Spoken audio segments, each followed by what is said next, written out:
Hey, everybody, I hope you're doing well today. Well, this is the last video of not only the balance between markets and intervention series, but it's actually the last video of the development economics series.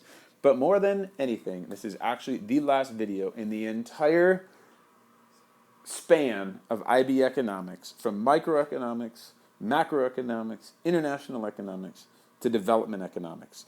So congratulations on making it through this course of study. We're going to talk about market-led strategies. Hope you understand what they are. It's really a culminating idea, and it gets us up to the present, really, in what are the most effective ways for all of these countries in the world to interact with one another, whether they be a developed, powerful economic entity like the United States or a developing nation who's trying to get its people into the elevated sectors of education so that they can compete in the world marketplace. So let's take a look.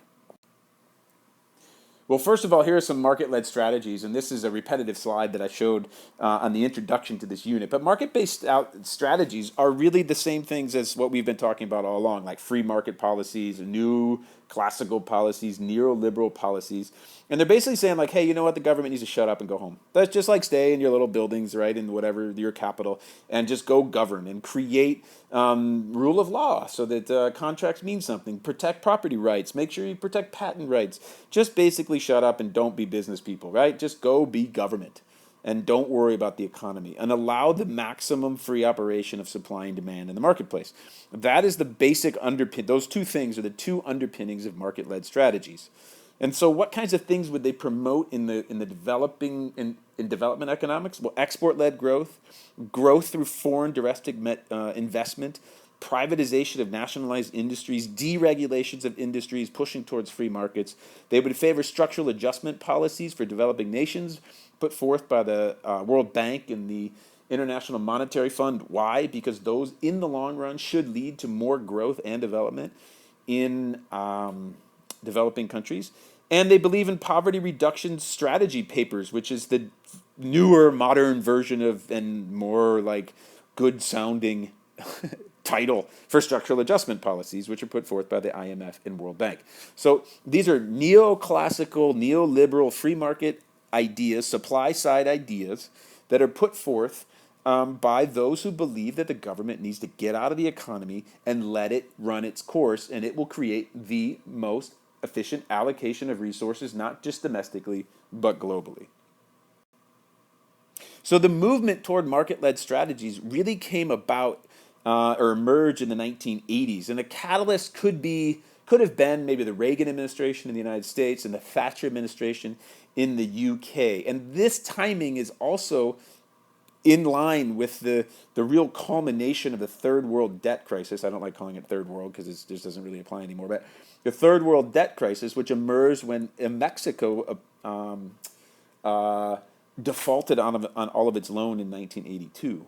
And so what happened was these governments, the Reagan and Thatcher and other conservatively fiscal administrations, started pushing developing countries towards a change of direction toward away from interventionist strategies towards market-led or supply-side policies. The other factors, of course, the third world debt crisis, I already mentioned this. At the same time, in the early 80s, there was a transition of the Soviet Union and other communist countries towards more open markets. That's when Mikhail Gorbachev came into power, like right around 1983, 4, 5, 6, somewhere in there.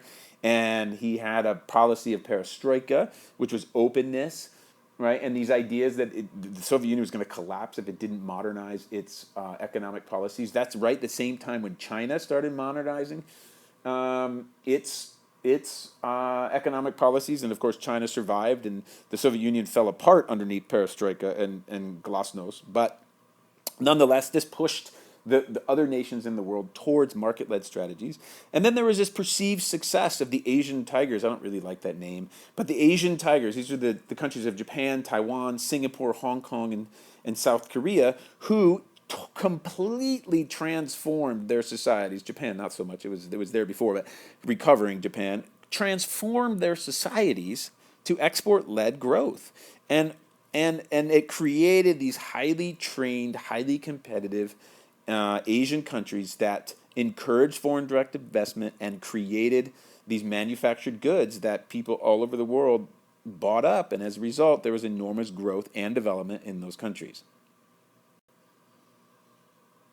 Therefore, developing countries were encouraged, you can imagine, to reduce government involvement in their economies and to adopt a more outward looking approach to growth.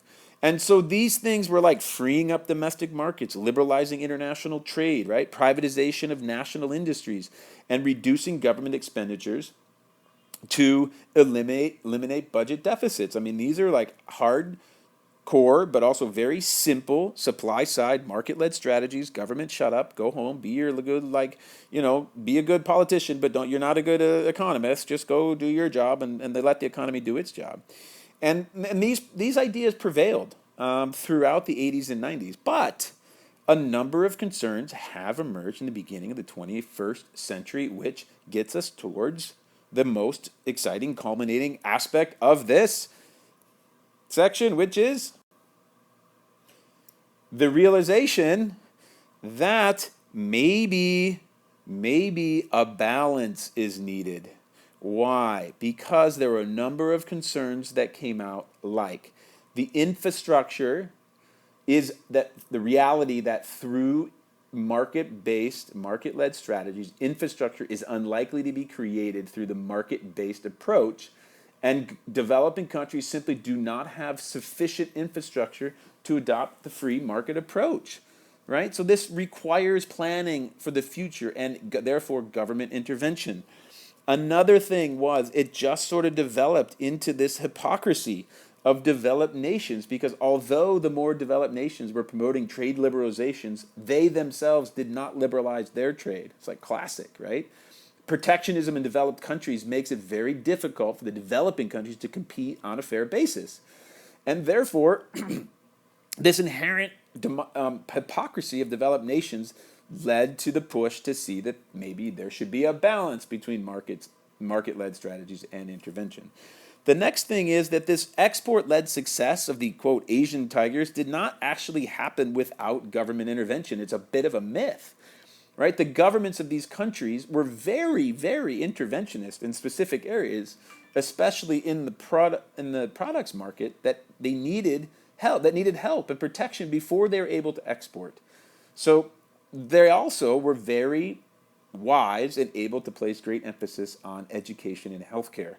The next thing is that, they just sort of realized that like the short-term costs were too great to wait for the long-term payoff. And so the adaptation of market strategies led to economic growth in the long run, but they're not without these massive short-term costs, and the short-term costs happen to the poorest people. So unemployment rises, as do the prices of essential products, and the provision of public services also falls. So this will hit the poorest sector of the population more than anyone else, and this, of course, creates greater income inequality, and it also creates political problems in these countries because you have people who are getting poorer, right? As a result, in the short run, as a result of these market-led strategies. The next thing is that market-led strategies are pretty urban-focused, and it created an increasing divide between the rural and urban folks in a country. And as a result of that, you also create these large slum areas around many large cities in the developing countries because people are leaving the countryside and they're coming to the cities. And Brazil is a great example of this, coming to the cities, and there are jobs in the short run, and they get the jobs, but then when they don't have the jobs, what do? Where do they go? And is the government ready to manage the infrastructure problems that massive internal migrations cause for countries? And not usually, if they don't have money, and that creates a social problem. And then the last thing here is there's just a lack of political stability in many developing nations for liberalized cash flows and for foreign direct investment. And countries just that are politically unstable will not attract foreign direct investment. They just don't. Okay? So in the end, imagine this in economics. In the end, it becomes clear that the solutions must be a mix. It must be a mix between interventionist strategies and market-led strategies. And so we have the last slide of this series coming up right now, which is The conditions that economists believe now will be necessary for both economic and economic development to be achieved in a developing country are based on the following 1, 2, 3, 4, 5 things, and you will see that they are really mixes of both market-led strategies and interventionist strategies, and they are trade justice. What does that mean? Trade justice. What this means is that so that the developing countries are trading on a fair basis with developed countries and not hampered by protectionist policies. So if you're going to play the game, it's got to be fair. The rules have to be fair for everybody, which includes the developed nations. Secondly, debt relief. This has to happen in order to release funds that may be invested in the physical and human capital of developing nations. And if you go back to the discussion of indebtedness, all of this lending and aid that came to developing nations over time created an enormous amount of debt, so much so that like 40% of some developing nations' budgets are based on just paying back debt. Well, if they took that 40% and invested it in physical and human capital, hey, now maybe they'd be able to actually develop as these developed nations really are pushing them to do. The other thing is that the free working of domestic markets, that's cool. Like the domestic market should be maybe as free as possible from government intervention. But this is only once the markets have achieved a competitive size and have sufficient support in the terms of infrastructure, the quality of the labor force, and the technical and managerial expertise. That's super important. I mean, you can't just go free markets, because what happens is they're going to get overrun by the more efficient and more sophisticated strategies of developed nations.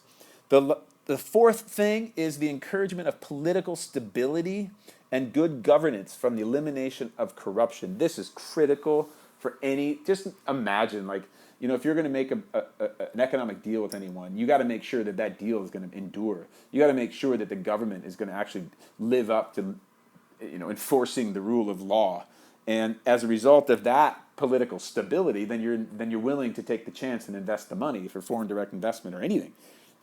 So governments now are encouraged to create the playing field where the government itself is not corrupt. It promotes a rule of law, and therefore will be able to attract foreign direct investment. And lastly, the effective targeted aid that leads to pro-poor growth. In other words, it actually helps the poor. And the idea of this is that aid given is directed at policies that will encourage economic growth that leads to a fall in poverty. So this is saying, okay, yeah, provide the proper aid, but it better promote the poorer people, right? And better promote people who are less advantaged to increase their standard of living, to increase their income, so that they can develop as active, healthy members of society. Okay, my friends, that's the wrap. Congratulations. If you've gotten to this video, you have reached the end of your IB Economics studies. Congratulations. It ain't easy. It's a long run through 2 years of study. You should be super proud of yourself. I appreciate all of your attention. I hope you found this video to be helpful, and we'll talk to you in a bit.